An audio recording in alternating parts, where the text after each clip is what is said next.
In this video, we are going to talk about Vimshottari Mahadasha, how do we calculate them, how to analyze them, how houses gets activated, and how we can master the Vimshottari Mahadasha.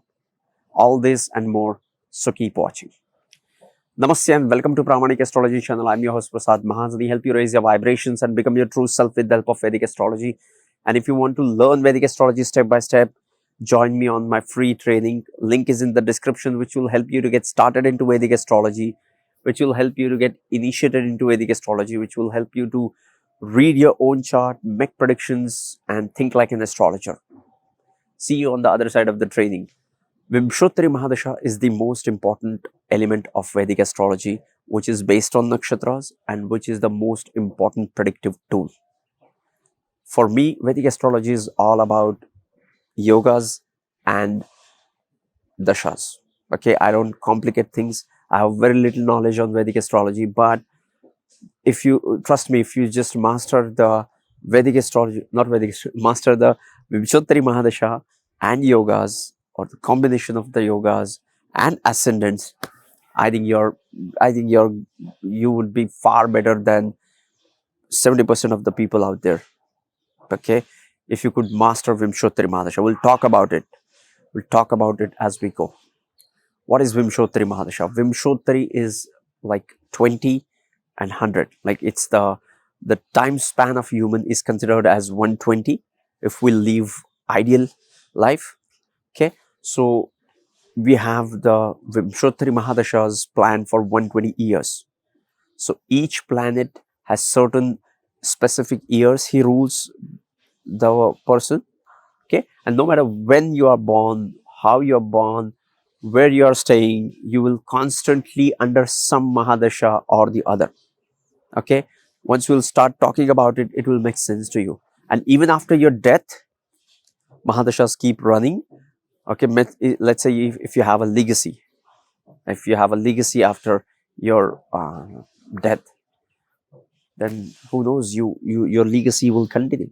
So yes, this is an absolutely important topic. Get ready with your notes and pen and cup of coffee, and let's get started. This video might be a longer one, so check for the timestamps. Okay, so first thing, what is Vimshottari Mahadasha? It is the time period for 120 years of human's lifespan, and in this Vimshottari Mahadasha, there are different types of dashas. There are Yogini Dasha, Kala Chakra Dasha, Chara Dasha, and Narayani Dasha, and so many. We don't even know them, but some of the genius astrologers know them. They use them, make accurate predictions, and that works great for them. But for most of us, Vimshottari Mahadasha, if we can master Vimshottari Mahadasha, we are well off. But for most of us, even if we master Vimshottari Mahadasha, that is more than sufficient to get started into Vedic astrology and making predictions. Now, the first thing about this is, let's talk about the planets. Okay, how do we calculate the Vimshottari Mahadasha? The first step of this is to know your nakshatra, know your moon nakshatra. You must know your moon nakshatra. Okay, so let's say you're born in certain nakshatras. So check out the degrees of that nakshatra. Let's say right now moon is in Kritika in the 8th degree 41 minute. So yeah, so that is most important. And Kritika, it is ruled by sun. So your Mahadasha sequence will start with sun. Okay, we'll talk about that. So first thing is to know the moon nakshatra and the planet ruling that. Okay, so moon is in Kritika. Kritika, the dasha ruler is sun. So your Mahadasha sequence will start with sun. But what about the other sequences? Okay, so the sequence is always fixed. What? Yes. Say it again. I'll tell you the sequence of the planets and the dashas. The sequence of the planet goes like this: sun for 6 years, moon for 10 years, Mars for 7 years, Rahu for 18 years, Jupiter for 16 years, Saturn for 19 years, and then Mercury for 17 years, Ketu for 7 years, and Venus for 19 years again. Okay, Venus for 20 years. Okay, so Venus Mahadasha is the longest one. You might think that Saturn is the longest. No, Venus is the longest one. Okay, so the sequence will remain the same. So your moon nakshatra and its dasha ruler will will tell you more about where you are going to start your dasha sequence. Okay, let's say you are born in the Jupiter nakshatra. Okay, let's say you are born in Punarvasu. Then your dasha sequence will start with Jupiter. Then the second dasha would be Saturn, Mercury, and the sequence continues. Okay, let's say you are born with the Venus Mahadasha. Okay, Venus nakshatra. Let's say you're born in Purva Falguni nakshatra. So your dasha sequence will start with Venus. Then the next dasha would be Sun, Moon, Rahu, Sun, Moon, Mars, and the sequence continues. Okay, so the nakshatra and the dasha ruler is important to know your dasha sequence, where you will start your dasha sequence, and that is the key, right? You have a chart, you have an ascendant, you have certain yogas in your chart, there are some lordships, conjunctions going on in your chart, but they mean nothing if you don't know the dashas. And Vimshottari Mahadasha is the most important, most effective use of nakshatra in predictions, and the most simple way of using nakshatras for making predictions. Okay, if you're using Vimshottari Mahadasha, you're using nakshatra as a predictive tool.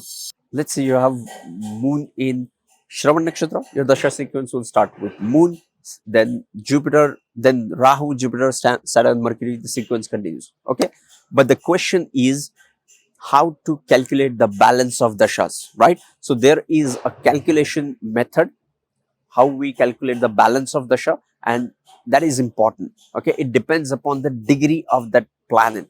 So for this, the most important is the degree of the planet. Okay, and I will show you about this.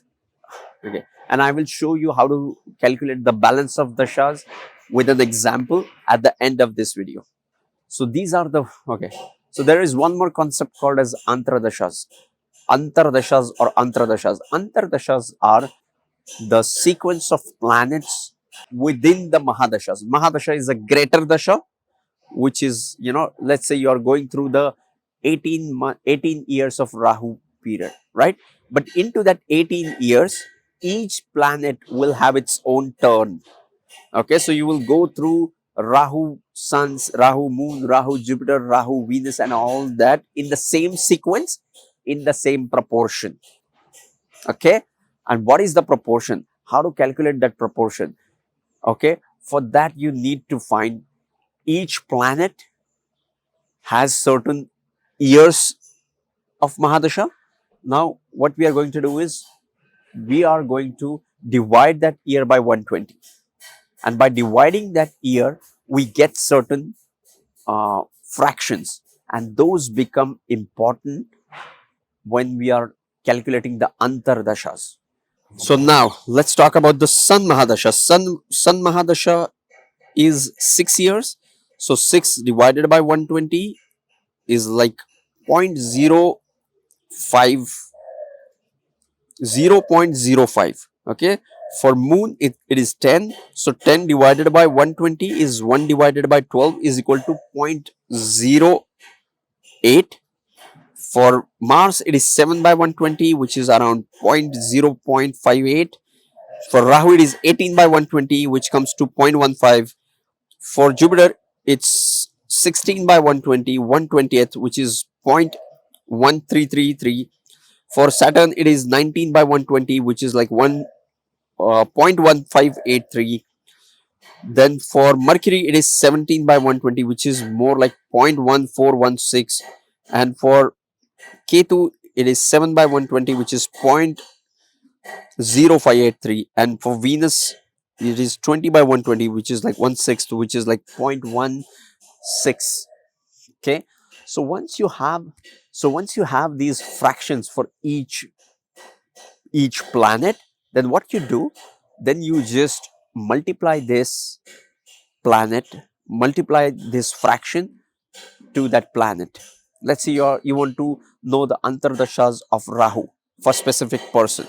So what you will do, You will multiply this fraction of that planet to 18, and you will get certain years, certain months. So that is the period which is allocated to that specific planet. Okay, I'll explain this with an example. Okay, so we talked about the balance dasha, we talked about the uh, antardashas, and there is one more concept called as pariyantardashas. Okay, pariyantardashas is same like antardashas but to the next level. So pariyantardasha is like at the third level of dashas. So you have Mahadasha, you have Antardasha, and you have Pariyantardasha. You can go to the fifth level of dashas as well. But even if you could master till the third level of dasha, you could be far better than, I would say, 50% of the astrologers, even the professional astrologers. Okay, if you could master this, the connection between the Mahadashas and the connection between the yogas and all those planets, you will be at a far better place than rest of the people. Okay, and I want you to be there. I want you to win big. I want you to success. I want you to be successful. I want you to contribute to the astrology, and I want astrology to be proud of you as a student. Okay, astrology should say, yes, yes, I'm happy that this person was a student of astrology, was a messenger of astrology, which made me proud by sharing knowledge with others, by sharing and helping others through this tool of astrology. Okay, so I want everyone who is watching this video, this is your confirmation. This is your confirmation that you are going to make it big in astrology, that you are going to contribute into astrology by helping others, by making others smile, by making, somewhat guiding them into their difficult times, helping them analyze their own charts. Okay, so yeah, I set this intention, I say this, and so it is. In the next video, we'll talk about this with an example, and which will make more sense to you. This is the part one. So yes, this is the part one of the Vimshottari Mahadasha series. In the next video, we'll talk about all this with an example, and we'll learn something even deeper. Okay, so yes, this was Vimshottari Mahadasha, as much as I could hold, grasp, and share with you guys. If you want to learn Vedic astrology step by step, join me on free training for 3 hours. Link is in the description. Or if you want to learn Vedic astrology, just watch these two videos on your screen, sending you tons of positive energy, sending you high vibes. See you in the next videos. Love and peace. Namaste.